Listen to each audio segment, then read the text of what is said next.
আর কোনোদিন গাইবেন না আশা ভোঁসলে। এবার ভরসা শুধুই রেকর্ড।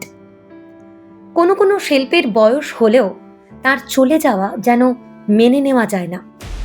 তেমনি একজন সুর সম্রাজ্ঞী আশা ভোঁসলে। 12ই এপ্রিল রবিবার মন খারাপ সারা দেশের। চোখের কোণে জল জমছে সঙ্গীত শিল্পীদের। এই সময় লাইভের সঙ্গে টেলিফোনিক কথোপকথনে চোখের জল ধরে রাখতে পারলেন না হৈমন্তী শুক্লা। এইসব করে কিছু তো বলার থাকে না ভাই, আমাদের মাথার উপরটা ফাঁকা হয়ে যাচ্ছে।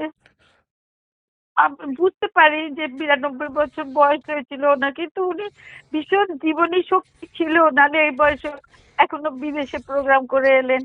কত দিকে ওনার মাথা এবং ফ্যামিলিটাকে কিভাবে ধরে রেখেছিলেন, সেই সব হলো ওনার গুণের কথা বলবো না, কিন্তু গান ওরকম গান আর কেউ গাইবে না, আর হবে না। কেউ কেউ বলছেন এখনো লতাজির মৃত্যুটাই মেনে নেওয়া যায়নি। এর মধ্যেই আবার আশাজির খবরটা মন আরো ভারী করে দিচ্ছে। তার মৃত্যু আক্ষরিক অর্থেই ইন্দ্রপতন, বলছেন শুভমিতা। ইমন বললেন 92 বছরে প্রথম কয়েকটা বছর ছাড়া একটা মুহূর্তও নষ্ট করেননি আশা ভোঁসলে।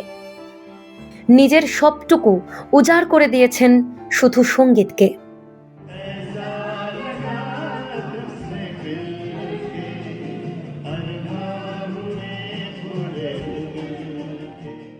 প্রথমটাই এখনো হজম করতে পারিনি লতাজি, আমরা কেউই। তারপরে পরেই এরকম একটা, আসলে এনাদের গান বাজনা করবার এবিলিটিটা এতটাই দিগন্ত বিস্তৃত না, একেবারে পাহাড় প্রমাণ, সমুদ্রের মতন। আর সমুদ্র, হিমাচল সবাই একই, যারা গান বাজনা জানেন, বোঝেন, শোনেন, এবং যারা অতটা বোঝেন না, অতটা জানেন না, অতটা শোনেনও না, তারাও এক বাক্যে ওনাদের অ্যাডর করেন রীতিমতো। এনাদের চলে যাওয়াটা না একটা, ওই যে বলে ইন্দ্রপতন, তো আক্ষরিক অর্থে ইন্দ্রপতন, মানে গান বাজনার একটা দিক পুরো চলে গেল। উনি 92 বছরের যে জীবনটা, হ্যাঁ, সেই জীবনটার আমার আমার মনে হয় না যে উনি একটা মুহূর্তও নষ্ট করেছেন। ওই 92 বছরের জীবনে প্রথম 4-5টা বছর বাদ দিলে গোটা জীবনটাই ওনার সঙ্গীতময় ছিল। কোনো ধারা নেই যেই জায়গাগুলোকে আশাজি টাচ করেননি।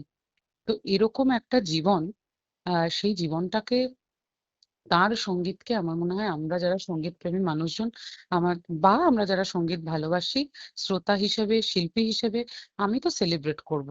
মানে ওনার চলে যাওয়াটা, মানে মনে হয় না কোনো কোনো মানুষ যাতে না যান, যাতে থেকে যান আজীবন, কিন্তু সেটা তো হয় না। জন্মিলে মরিতে হবে অমর সে কথা কবে, এর মধ্যে কোনো ভুল নেই। সকলেরই বক্তব্য তিনি চলে গেলেও তার সৃষ্টির মাধ্যমেই থেকে যাবেন আজীবন, চিরস্মরণীয় হয়ে। একজন অত সম্মানীয়, অত গুণী ব্যক্তি যিনি মাথার উপর ছিলেন, তিনি আর নেই। এবং আমাদের উপমহাদেশের সঙ্গীতে আশা ভোঁসলের যা অবদান, সেটা তো অনস্বীকার্য।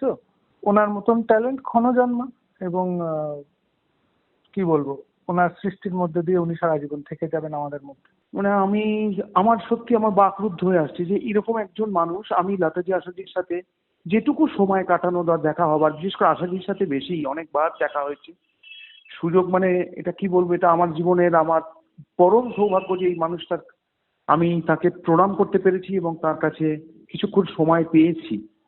ওনার মতো একজন ভার্সেটাইল, ওনার মতো একজন গুণী শিক্ষিত সঙ্গীত শিল্পী আমাদের ছবির জগতে, ভারতীয় সিনেমার জগতে বা ভারতীয় সঙ্গীতের জগতে আর কোনোদিন এসেছেন বলে মনে হয় না। ওনার যে রেঞ্জ ছিল, ওনার যে ভার্সেটিলিটি ছিল, উনি যেভাবে ভজন গাইতেন, যেভাবে গজল গাইতেন, যেভাবে উনি হিরোইনদের গলায় রোম্যান্টিসিজম ভরিয়ে তুলেছেন, যেভাবে উনি ক্যাবারে গেয়েছেন, যেভাবে উনি পপ মিউজিক গেয়েছেন, উনি কি গান নিয়ে এখন সেটা এখন আমাদের হিসেব করতে হবে। একজন শিল্পীর তো অমর হওয়ার সুযোগ থাকে তার শিল্পকর্মের মাধ্যমে, আর সেই শিল্পকর্মকে উনি এত এক্সটেন্সিভলি করেছেন, যে উনি এক জীবনে যত গান গেয়েছেন, আমরা এক জীবনে ওনার সবকটা গান মন দিয়ে শুনে উঠতে পারবো কিনা সেটারই ইয়ে নেই, মানে ঠিক নেই আর কি। তাই উনি যে অ্যামাউন্ট অফ শিল্পকর্ম উনি রেখে গেছেন, আমি মনে করি যে সেগুলোই অমূল্য রত্নের মতন, সেগুলোকে আমরা বুকের কাছে আঁকড়ে ধরে থাকবো। এক যুগের অবসান ঘটল।